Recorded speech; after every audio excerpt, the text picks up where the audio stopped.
Good evening, everyone. My name is Celeste La Cabra. Welcome back to my channel. So I apologize that this is a little bit late, but life gets in the way.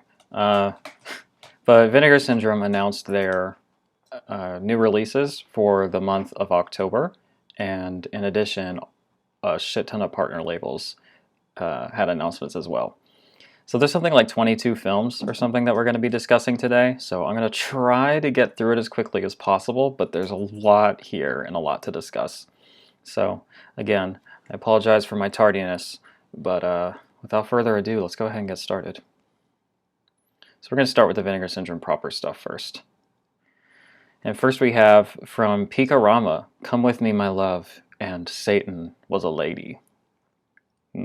Limited to 4,000 units. If you don't know already, Pikarama is the porn label, so this is porn.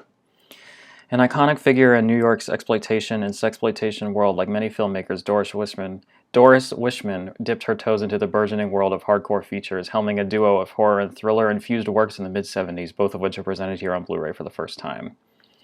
So, AGFA, one of the partner labels, actually has already put out 2 Doris Wishman box sets, but I guess those are on the more exploitation side of her oeuvre, as you were, and this is, I guess, their first venture into putting out her straight-up hardcore titles. I made the mistake of not kicking out my cats, by the way, so if you hear them, I guess you're welcome. So just a region-free Blu-ray, newly scanned, and reversible cover art. So 0 special features here, which is kind of interesting. This isn't included in my subscription, so I'm going to go ahead and give this a pass. I'm not actually logged into my account, so you'll see the prices for every non-subscriber. But if you're a subscriber, everything's going to be half off. But yeah, I'm not going to get this package, and I'm probably not going to buy it. I mean, maybe one day, but we'll see. It says it's a highly intimate and erotic experience, so I don't know. That sounds pretty fun, right? Okay, next we have Moon of the Wolf. Now, this is a VSA title, so I'm not getting this one either. But again, it's 50% off for me and $30 for the plebs out there. I'm just kidding. Here's your cover art. I don't know about this, but it's kind of cool, I guess. Moon of the Wolf is part of our Vinegar Syndrome archive collection, celebrating forgotten cinematic oddities from the video store era. Okay, 5,000 units. It's a slipcase, so that's fun. And, oh, this is important. It's strictly limited to 5,000 units and may, but probably not, be followed by a standard edition in the future. So if you really want it, you should get it now, because they might not do a standard edition. But anyway, let's talk about it real quick. Strange events have been going on in the small Louisiana town of Marsh Island. Local residents are shocked when the body of a young woman is discovered mutilated in a nearby swamp. Sheriff Aaron Whitaker is convinced he is dealing with a murderer like any other. However, some of the more superstitious locals think there may be a supernatural explanation. As more bodies begin turning up, it becomes evident that the sheriff may be in fact hunting a mythological creature known as a lycanthrope, or in other words, a werewolf. The help of a prominent socialite named Lucy. That's gotta mean Louise, right? Lucy? Lucy. Okay. Sheriff Whitaker must uncover the identity of whomever or whatever is responsible for the killings before the next full moon claims another victim. A brooding made-for-television werewolf chiller from director Daniel Petrie. Shot entirely on location in rural Louisiana, which adds an air of bayou authenticity. What a great phrase. Vinegar Syndrome Archive presents the standout piece of Movie of the Week horror on Blu-ray for the first time, newly restored from its 35mm interpositive, and featuring a freshly recorded interview with its editor. Okay. So yes, we have an interview with the editor, 2K restoration from the 35 interpositive, so not the OCN. So it's probably not going to look as good as some of these other ones, but it'll probably still look pretty good. And a historical commentary track with film historians and authors Amanda Reyes and Daniel Budnick. So I started watching this on Tubi the other day when this was announced, just so I could talk about it and see if I wanted it. I got about halfway through it. I started really late, and to be honest, it was better than I was expecting. The quality there is like a real piece of shit. So it was a bit hard to parse out what was going on, and there were no subtitles, which is unfortunate. But I really like werewolves in general, honestly. So it's kind of tailor-made for me, I guess. Yeah, in any case, it's definitely slow. Like, I'm halfway through it, and what you'd expect to happen hasn't happened yet. But I don't know. I like this cover art. It's supposed to be a hey baby. It's supposed to be a slipcase edition, and there's not supposed to be a repress of it. So I don't know. You might catch me buying this once I finish it on Tubi and see if it's actually, like, you know, pretty good or whatever. All right, onwards. Next is Blood Delirium. Okay, this is the first one that I will be receiving in the mail, and so I will be watching it and talking about it in depth sometime this next month. Special limited edition in Boston, spot gloss slipcover is limited to 5,000 units. Okay. Saint Simon, a deranged and manic painter, believes that he is the reincarnation of Vincent van Gogh. My cat is taking a shit, so I'm going to take a quick break so as to not subject you to these noises. Okay, now that he's all done. Okay, Saint Simon, a deranged and manic painter, believes he is the reincarnation of Vincent van Gogh. When his beautiful wife dies unexpectedly, Simon suffers an emotional breakdown and insists that his necrophiliac butler, Herman, help remove her corpse from the cemetery and bring it back to his castle to help him retain his creativity, placing the body on display inside of a hidden crypt.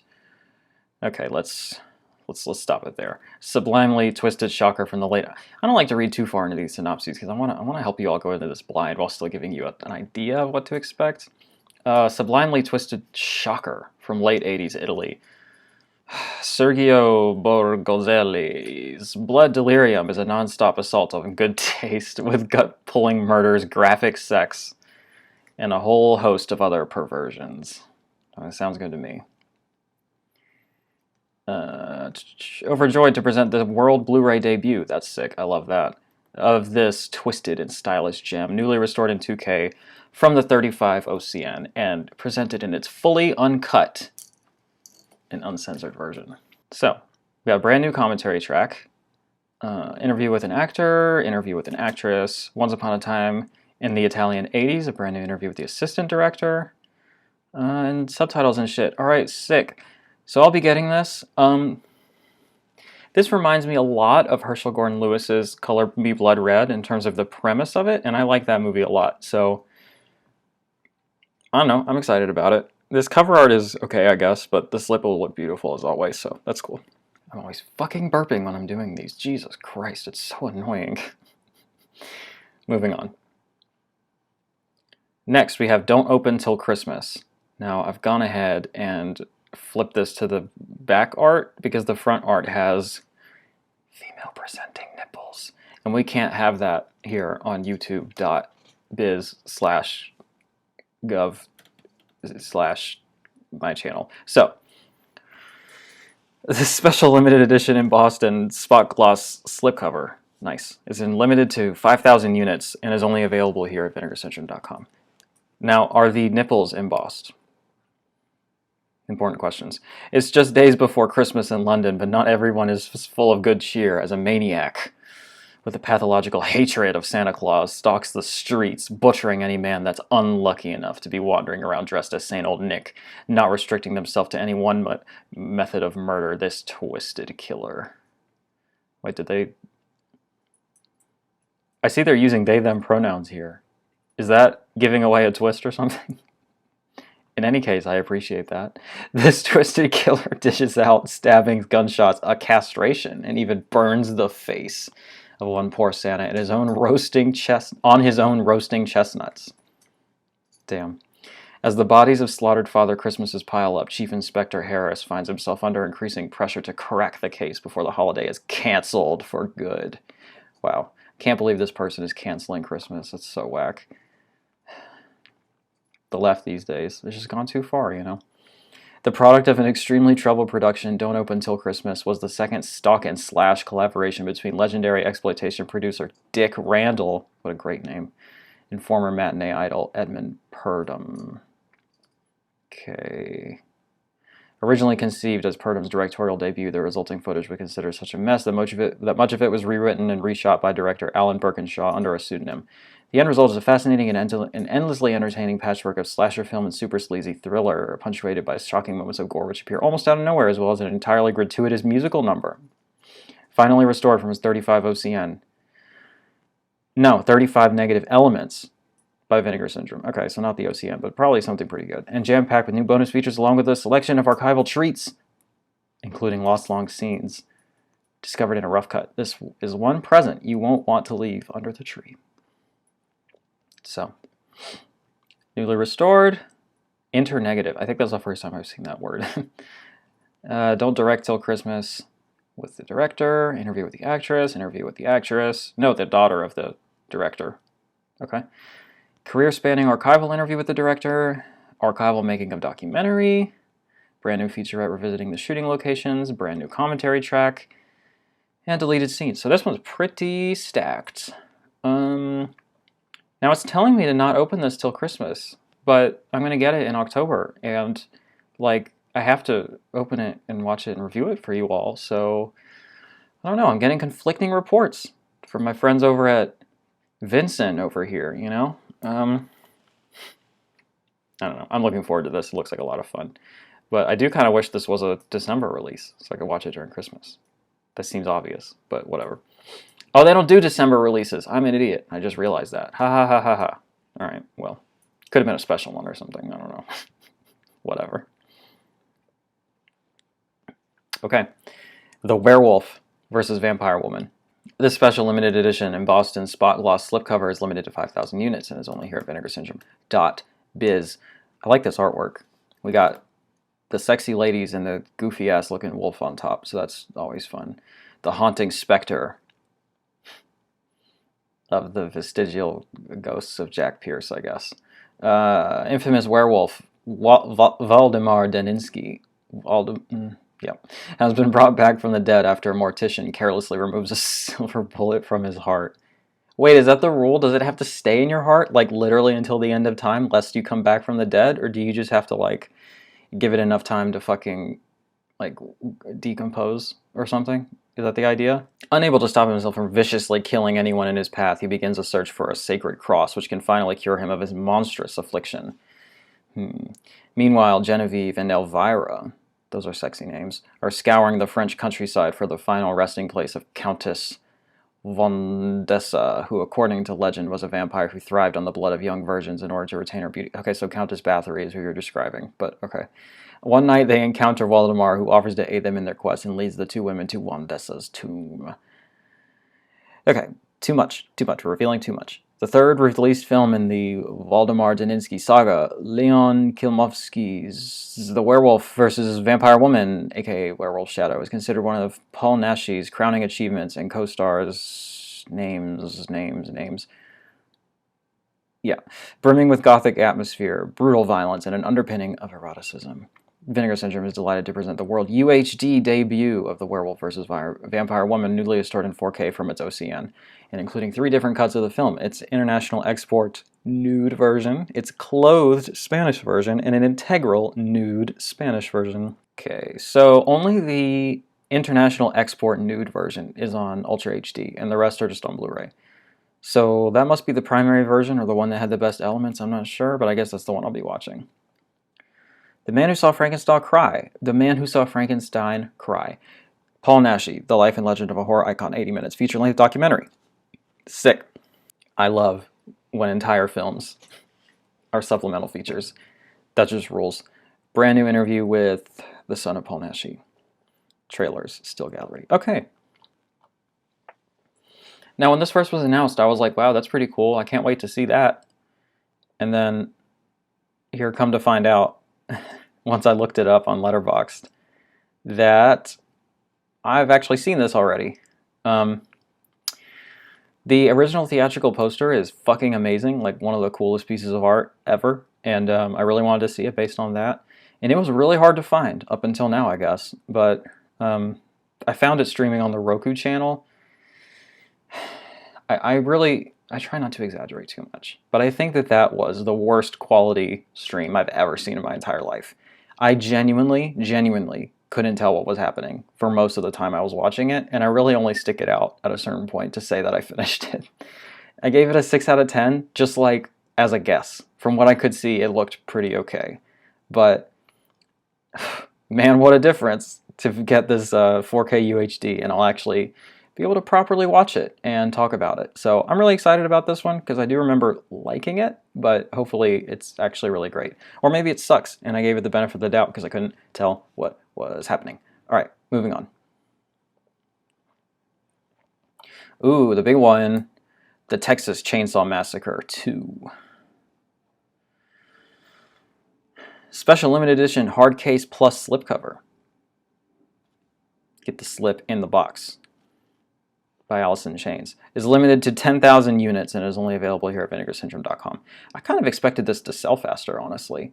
Like Thriller sold out in like a day. This is much bigger, and a lot of hype going into this one. So I don't know. It will sell out eventually. Just depends how long it'll take.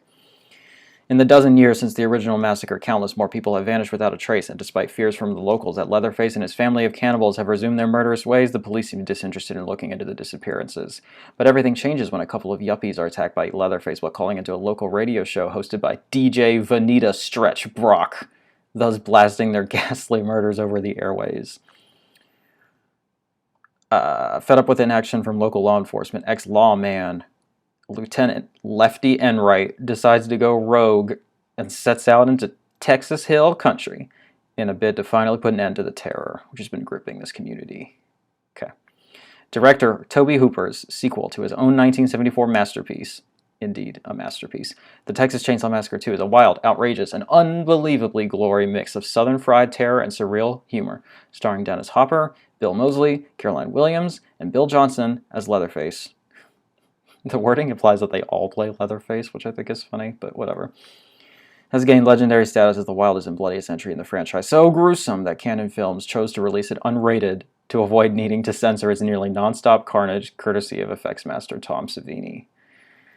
Vinegar Syndrome is proud to bring this quintessential 80s horror classic to 4K, UHD, newly scanned and restored from the never-before-accessed for home video 35 OCN and featuring hours of both newly shot and archival extras. Sick. So I've never seen TCM 2.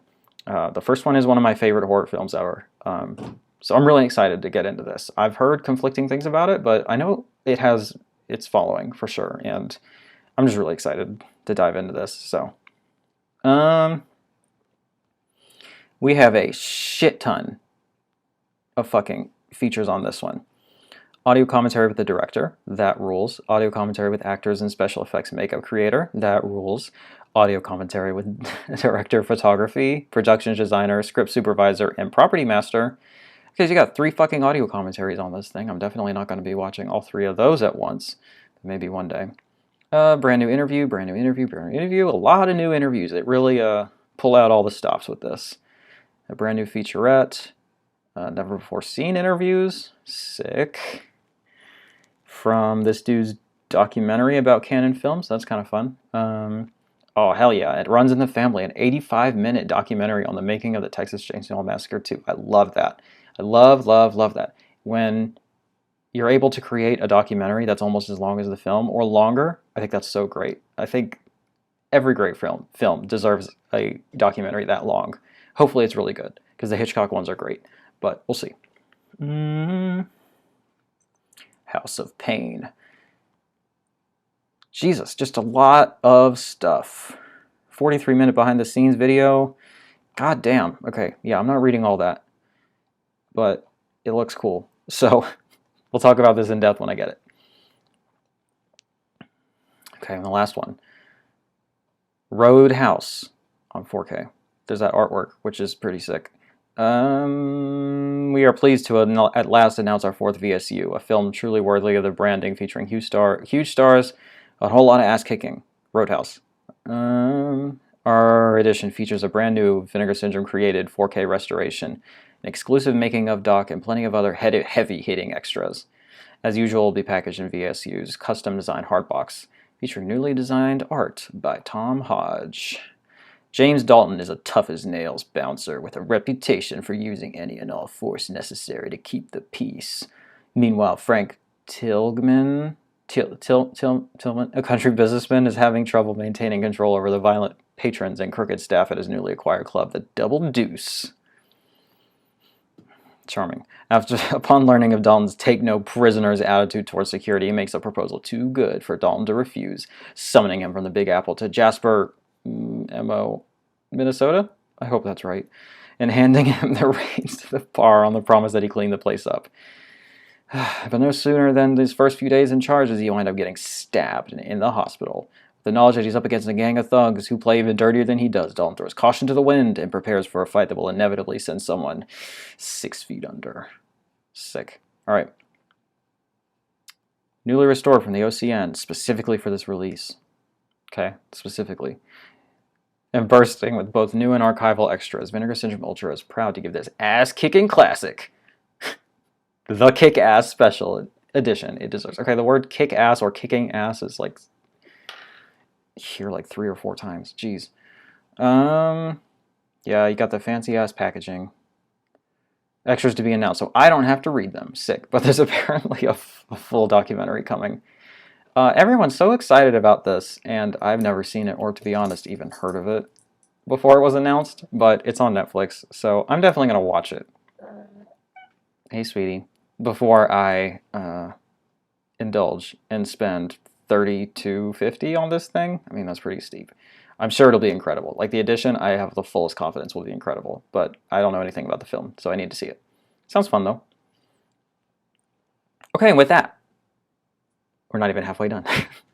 We're done with the Vinegar Syndrome stuff, but now let's talk about the partner labels, which is my favorite part, and the part that I get the most excited about. So let's go ahead and dive in. Let me shrink myself a bit here so that we can, yes, see the labels here. From Canadian International Pictures, Canadian International Pictures, the Amityville Curse. Limited to 2,000 units, spot gloss, slip cover. Okay. Return to the most dangerous house in the world. After purchasing a property in Amityville, New York, Debbie and her husband invite 3 of their closest friends to help renovate. Immediately uneasy in their new surroundings, Debbie begins experiencing shockingly vivid nightmares. Vague unease turns to outright terror when the home's inhabitants discover its brutal past and a mysterious visitor turns up dead.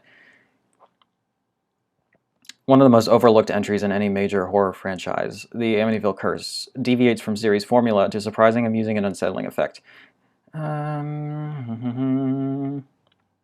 This inspired oddity is full of memorable horror flourishes and moments of jaw-dropping weirdness.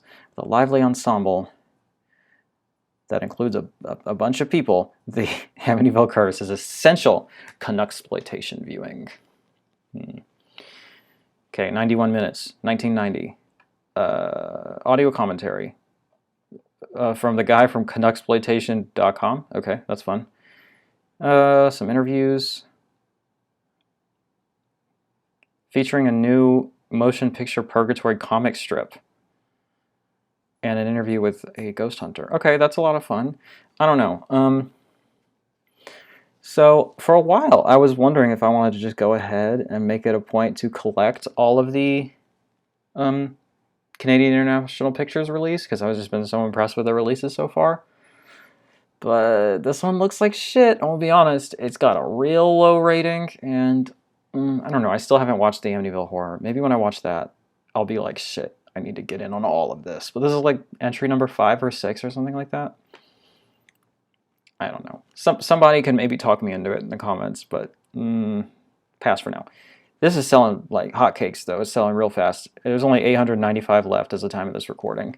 So, I mean, we're already over halfway sold out on this thing. So, if you want it, you better get on it. And maybe I should too, but pass for now.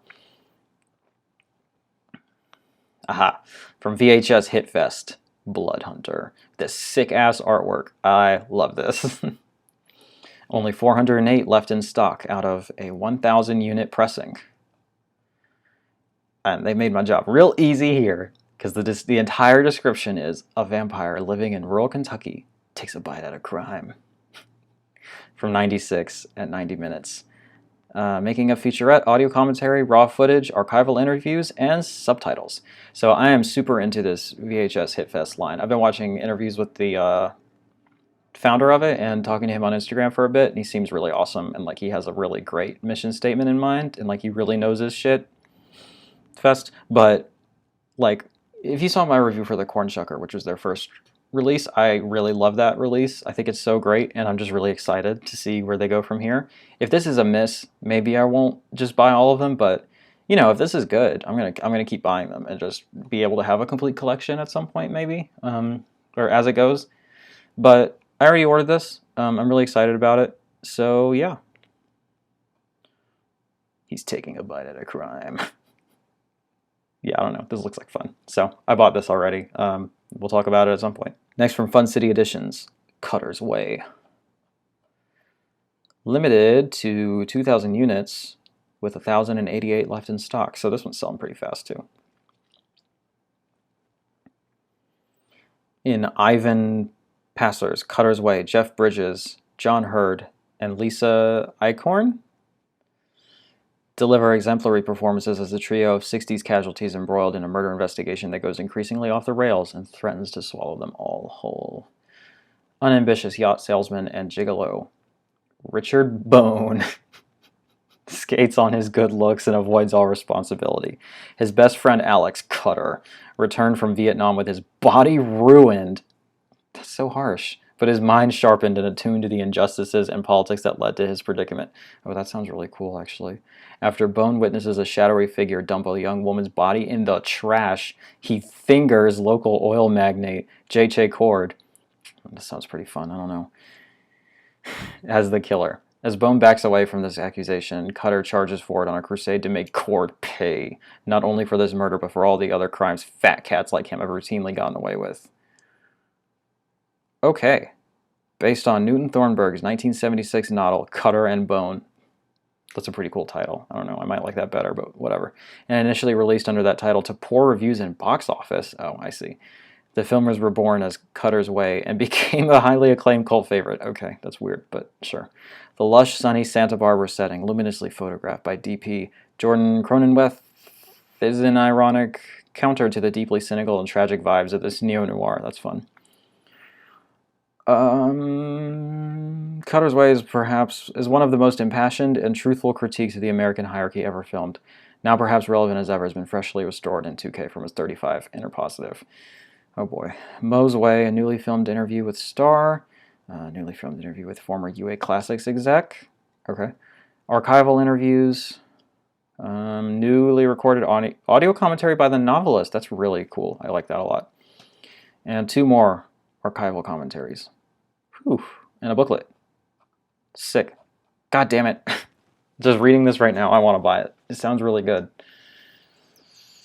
I'll hold off on it for now, but I'm going to get this eventually. It looks really cool. So, yeah, this is a yes for me. It sounds like it's very leftist, very, very political, very incisive in its political commentary and satirizing. And it's got Jeff Bridges. I love Jeff Bridges. He's amazing. So, yeah, I'm excited about this. From Decanalog, we have Dakra. 458 left in stock out of an initial run, or out of a limited run of 1,000 units. Ever since she was discovered naked and near dead decades ago, Mangia, I'm so sorry, has been institutionalized with a tendency to bite her nurses. Grisly, frightening, and stuffed with howling thrills, the new Tunisian horror film Dakra won over both Fright Fest and the Venice Film Festival, is finally making its stateside debut. Equal parts Midsommar and the Blair Witch Project, Dakra begins with a simple classroom assignment and spins through double plot twists into high-tension cannibal sorcery. Sick. Yeah, I'm gonna leave it there because they're telling you a lot of this with superlative craft. First-time director. I'm not even gonna try. I'm so sorry. Weaves together. Let's give it a go. Abdelhamid Bokshnak weaves together North African folklore and the tried-and-true B-movie magic that made his debut a runway hit in his home country. Maintains a high level of suspense and sophistication with its carefully calibrated narrative, strong performances, and its genre-expending ethereal dread. Hell yeah, it's in Arabic. From Tunisia, out of North Africa, an introduction to Tunisian folk horror by Evrim S. Ursoy. Provincial Sorcery, folk horror North African style by Laura Kern. I'm guessing these are essays? God, this looks so cool, but the announcements this month have been so good that I haven't bought it yet. It's streaming on Shudder, so I'm going to watch it there. I think. Although if I don't get to it and it gets really low, I'm probably just going to go and buy it. This looks so cool, and it's touted as being the first Tunisian horror film, and I don't know that I've ever seen a film from Tunisia. You know, I've seen a handful of African films, but I don't know about ones from that country specifically. So I'm really excited about this. I think it's so sick, and I like the artwork a lot too. So I'll probably get this at some point. Next, Deathcember from Culture Shock. Got this kind of fun artwork here. I guess this guy hanged himself. That's a bummer. Limited to 2,000 units, 1,451 left in stock. Okay, so probably good on this one for a while. Feed yourself. 24 macabre morsels of holiday horror as you work your way through the cinematic advent calendar from hell. I love the way they describe that. From Christmas shopping carnage to deathbed carolers to the dreaded holiday with the in-laws, get ready for a month's worth of creative thrills and chills from an international array of horror directors. And it's directed by all these lovely people whose names I'm not even going to attempt. So, the making of, outtakes, Grimfest Q&A, scoring Deathcember, a segment from the festival cut, I guess, and then just a shit ton of interviews, introductions, and commentaries. Now, what I find interesting is, to my eye, they don't list the short films anywhere. I don't know what's on it. So that's annoying.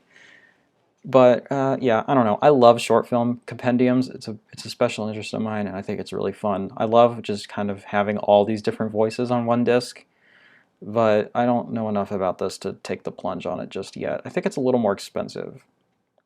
No, not that much. It's like an extra $1 or something, but yeah. Gonna call this one a maybe. Grand Jeté from Altered Innocence. Get myself a little bit more light here. All right. So there's 657 left out of a run of 1,000. Okay.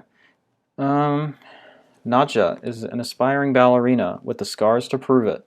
A masochistic pursuit at her dream career has left her body battered, a map of the tumultuous torture dancers withstand on a daily basis. Working now as a dancing instructor for children rather than as the dancer she's always wanted to be, she decides to visit the adult son she has been estranged from since he was a child.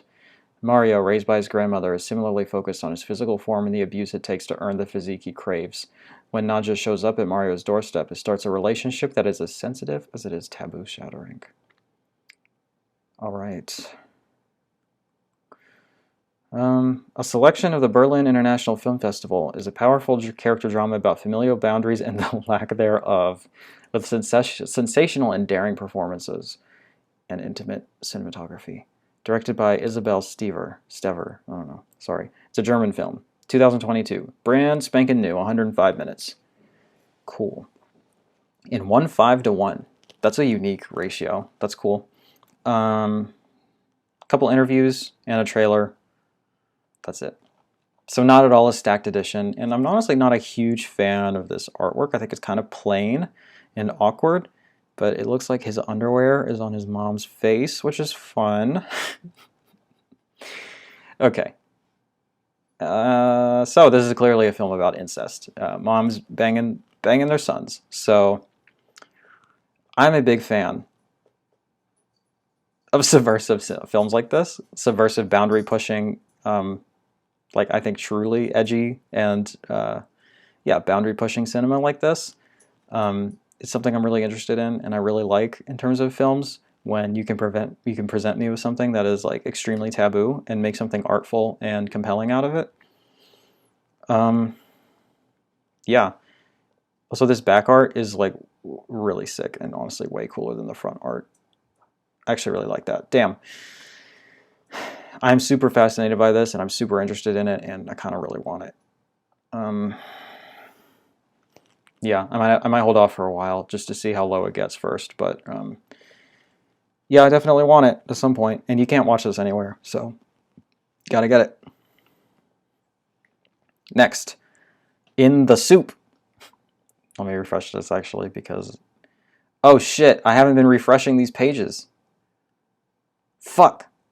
Okay. Damn it. My fucking shit. My numbers have been off. The the stock, whatever, it's been off. So, I think, right? Wait, fuck. Okay, 1645, refresh, 1618. Yeah, okay, so it's been off, but not by much, I hope, except for this one. God damn it. This one's sold out. I bought my copy already, so there's that, but this one is sold out. But you can still get the standard edition, which still has copies and is going to get repressed and all that. So it was only limited to 1,000, and I feel bad about this video being late because maybe I could have saved someone, you know? Could have saved someone. But alas, it's sold out, and I failed. So, all right, Sundance Jury Prize-winning comedy star Steve Buscemi as Adolfo Rollo, a broke filmmaker in love with the mysterious woman next door. Fun. He puts out an ad offering to sell a movie script and gets a response from Joe, who says he'll raise the $250,000 to make the film. The problem is Joe is a wise guy with a habit of committing oddball crimes. Region-free Blu-ray, new 4K restoration of the film, Little Feat, the award-winning 2014 feature film by the same director. I think it's really funny how they just kind of put that in like it's just like a whatever supplement. They put a whole fucking other feature film from this guy, a post-screening Q&A, and a booklet. So his artwork is cool, but really I was intrigued by this because it was on my Criterion Channel watch list for a while, and then it left and I didn't get a chance to see it. But looking it up, they don't say it here, but I'm pretty sure this is the world Blu-ray debut. Like, you can only get a DVD, and like that, even that's kind of hard to come by. It just wasn't on Blu-ray anywhere. So I'm really excited about that, and it's supposed to be a really great film, so I'm really excited to check it out. Okay, from Saturn's Core we have the Pact. The accurate number of 1,618 copies left in stock here out of a run of 2,000. Okay. Andrea Graves inherits her grandmother's 19th century beachfront house. Referred to by the locals as the, quote, charnel house, she soon finds that this seemingly innocuous homestead hides a cavalcade of ominous and spectral secrets. Justin LaLiberty, who writes these blurbs, does a good job. He has a good... I like the phrases he uses and the word choices he makes. Andrea discovers a haunted mirror which seems to act as a portal to the afterworld, and soon the ghosts of the past begin to haunt her in the present. As the undead begin to lay siege upon the house, her only hope for salvation is to surrender to the spirits and fulfill the Pact. Nice. Shot on the scenic shores of Virginia Beach. Ooh, that's not far from me. That's like an hour and a half away. So, maybe I could do a locations tour for you guys. I don't know anything about Virginia Beach. Don't ask me to do that. The Pact marked an early directorial effort from prolific shot-on-video filmmaker Brad Sykes. Scarcely seen and distributed since its initial completion, The Pact presents a micro-budget meditation on the dreamy Eurocult sleaze epics of the 70s, crossed with the supernatural shorefront stylings of The Slayer and Blood Beach. Okay, 1995, 75 minutes. New audio commentary with the director, a short film, and stills gallery. Pretty cool addition, but not really my thing, so I think I'm going to pass on this. But as always, if it sounds good to you, you should get it, and recommend it to me if it is good. So, okay. Coming up on the end here, hopefully I can speed it up a bit. From Darkstar, PVT chat, which I'm guessing is supposed to mean private chat. 660 left in stock out of a run of 1,000. Okay. Jack is an internet gambler living in New York City who becomes fixated on Scarlett, a cam girl from San Francisco. His obsession reaches a boiling point when fantasy materializes in reality and Jack sees Scarlett on a rainy Chinatown street. From 2020, 86 minutes. Commentary with the director and one of the actors, not Julia Fox, unfortunately. Annunciation, his first feature film. Oh, that's really cool. I didn't realize there was a whole feature film on this as a supplement. Deleted scenes, a public chat, and a short film. Neat. So this is pretty stacked, honestly. It stars Julia Fox, the insanely gorgeous girl from Uncut Gems. She's a really great actress. So, I don't know, I'm really intrigued by this, and I think it's on Hulu. It's on something, but I'm going to watch it first, because I can't just be blind buying every single fucking title here, even as much as I'd like to. So, yeah. From Agfa, Shakarama Video Party. fun artwork. 4 bone-chilling shockers of unbearable horror. Okay. In the 90s, Something Weird Video hypnotized a generation of movie maniacs by unearthing the most radically surreal genre films of all time, all via the magic of VHS. Is a hallucinogenic tribute to those cathode tube-fueled days. Okay. Featuring 4 regional horror blasts, preserved from the original SVHS masters? Okay. Not exactly something to brag about, but that's okay. As the film elements have been lost. Okay, well. It's better than nothing, right? You gotta do what you gotta do. This collection serves as a time machine to a beloved area in home video history. Okay, that's fun. So we've got The Naked Witch from 61 at 59 minutes. 1-part documentary and all parts unreal, this Texas-made exploration of witchcraft is a dreamy travelogue to the parts unknown. So like it's from a 60s like Haxan sort of deal. That's kind of fun, I guess. Violated, a precursor to Psycho's DIY horror noir, was filmed in the gutters of NYC. Ghosts of Hanley House from 68. Phantasmagorical DIY version of The Haunting appears uncut for the first time. Passion in the Sun from 64. Also known as The Girl and the Geek, this carnival set rampager from Texas wildman Dale Berry is outsider trash art of the highest order. Okay, so you get a commentary on The Naked Witch from the director. Watch the full uninterrupted program in, quote, all-night slumber party mode. How fun. Maybe I should have a slumber party and watch all these. I gotta find some of my gore girls over to get in on this, but we'll see. I don't know. It doesn't really sound like my thing, honestly. I mean, maybe one day, but I'd have to have a solid recommendation. Or a gaggle of gore girls to watch this with. I'll see what I can do. All right. Villains from Gunpowder and Sky. Limited to 2,000. And let me make sure that this number is accurate. Fuck. 1,523. Left in stock. Mickey and Jules are lovers on the run, headed southbound for a fresh start in the Sunshine State. When their car dies after a gas station robbery, they break into a nearby house looking for a new set of wheels. What they find instead is a dark secret, and as sweet as pie, a pair of homeowners will do anything to keep it from getting out. Okay, directorial duo here. Bill Skarsgård. Gunpowder and Sky is cool because they get more modern films, but they also get like really big, like streaming only, I think, films. So that's really awesome. I love that. 2019. Commentary with the directors, 2 of them. Okay, cool. Partners in Crime, a video essay, and a bunch of interviews. Deleted scenes, makeup application timeline. That's really fun. This looks really good. I'm really interested in it, but again, I'm going to watch it on Hulu first just because there's an embarrassment of riches this month, and I just don't have the money to buy all of them. So I got to sacrifice some time to watch them first. Okay. Vortex from Utopia. I love this art. Do the old refresh on this one again.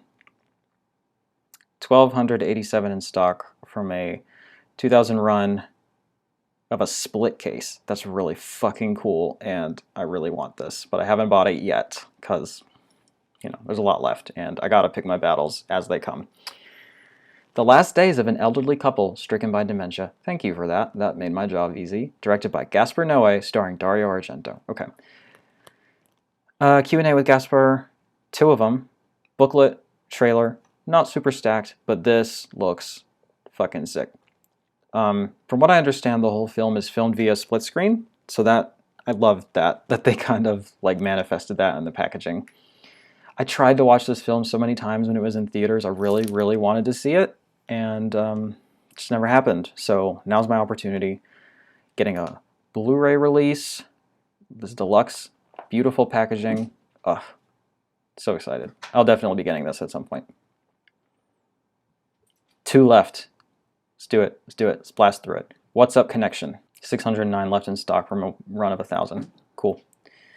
So I'm not going to read too much of this because it is a follow-up to Robinson's Garden, which is a film that they put out a couple months ago that I didn't buy. It didn't really seem necessarily like my thing. I don't know. It's got a bunch of features. I don't know. If you really love that release, you should probably get this one too. We'll leave it at that. But if any of you guys have the old one or the first one, and you can recommend it, and you're excited about this, let me know, because I don't really know anything about it, and nothing about it particularly like makes me feel like I have to have it right now. So we'll see. Okay, and finally from Deaf Crocodile we have Zerograd. Refresh this boy here. 1511 out of a 2000 run. Okay. Part Kafka, part Agatha Christie, and part Monty Python. Surreal satire of communism follows an everyman engineer named Verkin, who arrives in a remote city where nothing quite makes sense, but everyone acts as if it does. He's quickly drawn into the investigation of the suicide, or possibly murder, of a local restaurant chef, who may or may not be his father. Okay. Yes, we're gonna leave it there. So this looks really good. I really want to see it. I've been told that it's really good too. It's a film from the Soviet Union, kind of satirizing that government's ideology, I think, is what I have been led to believe. 2K restoration from the original 35mm picture and sound elements. Okay. New video interview with the director. Pretty cool. New commentary track by a film journalist and a booklet. Sweet. I really want this one too. Like, god damn it. There's not a lot here that I'm just not interested in, but I'm just gonna have to pick my battles as they get to the point where they're out of stock. You know?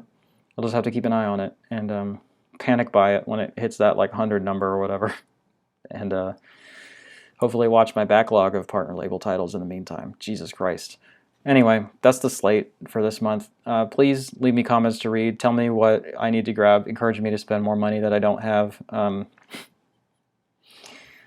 I don't know. Just tell me what you're excited about. Tell me what floats your boat here. And what you'll be grabbing or have already grabbed since I'm so fucking late on this. That's all. Please like the video, as that helps me in the almighty algorithm. I'm trying to grow this channel. Our next goal is 500 subscribers, so I can utilize this nifty community tab and interact with all you lovely people. That would be great. And again, yeah, leave me comments, please. I'm trying to foster an inclusive and supportive community over here of weirdo film lovers. So, you know, come join our gay little film club. Subscribe to the channel, and there's links in the description for my Letterboxd, Rate Your Music, and Instagram accounts. That's all from me. So, hail Vinegar Syndrome, hail OCN, and hail Satan. Bye.